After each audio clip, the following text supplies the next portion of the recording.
Analytical paragraph writing has been quite a challenge for all of us to execute in the classroom of English for Class 10 CBSE. However, a lot of materials have been available on the internet and in refresher books regarding your tables, statistics, data, etc.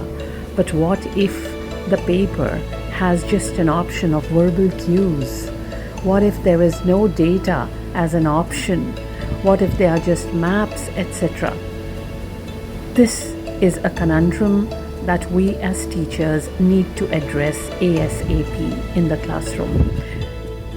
Join me for a presentation on analytical paragraph writing for Class 10 using SWOT analysis as a verbal cue.